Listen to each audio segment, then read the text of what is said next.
So hello everyone, আসসালামু আলাইকুম। কেমন আছো সবাই? তো দেখতেই পাচ্ছ কি রান্না হচ্ছে, গরুর মাংস খিচুড়ি। কি ভাবছো মেহমান আসবেন? না, তো অনেক বৃষ্টি হচ্ছে আমাদের এলাকায়। সো ভাবলাম গরুর মাংস আর খিচুড়ি রান্না করে খাই।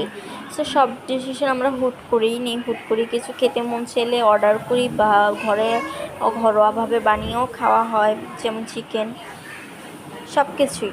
সো এটা হচ্ছে খিচুড়ি রান্না করছি এখানে। খিচুড়ির জন্য হলুদ দিয়ে দিলাম পরিমাপ মতো, তোমাদের যতটুকু লাগে আর কি। এটা হচ্ছে গরু মাংস, দেখতেই পাচ্ছ কেমন হচ্ছে কালারটা। সো এখানে একটু দিয়ে দিলাম মরিচের গুঁড়া, তারপর নাড়িয়ে নেব একটু পরে। এখন দিয়ে দিব জিরার গুঁড়া, আর একটু লবণ দিয়ে দিব, পরিমাণ মতো লবণ। সো এখন লবণ দিয়ে দিব।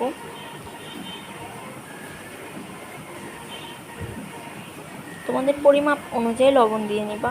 যারা বেশি খাও তারা বেশি দিবা, আর যারা কম খাও তাদের কম দিবা। এখানে চালটা ঢেলে দিলাম। চাল ঢেলে দেওয়ার পর নাড়াচাড়া দিতে হবে।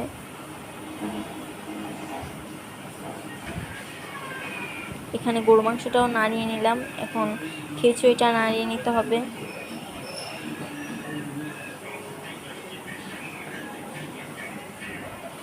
ভালো করে নেড়ে চেড়ে সব কিছু একদম মিক্সড করে নিতে হবে, যাতে এক জায়গায় না জমাট থাকে।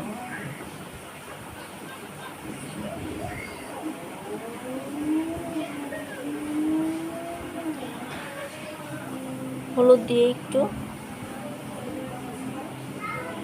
এই আমাদের এলাকায় বৃষ্টি হচ্ছে, অনেক পরিমাণ বৃষ্টি হচ্ছে। কাদের এলাকায় বৃষ্টি হচ্ছে কমেন্টে বলে যাবা প্লিজ। আমাদের এলাকা অনেক বৃষ্টি হচ্ছে, সকাল থেকে খুব বৃষ্টি। সবাই ভালো থাকবে। আসসালামু আলাইকুম।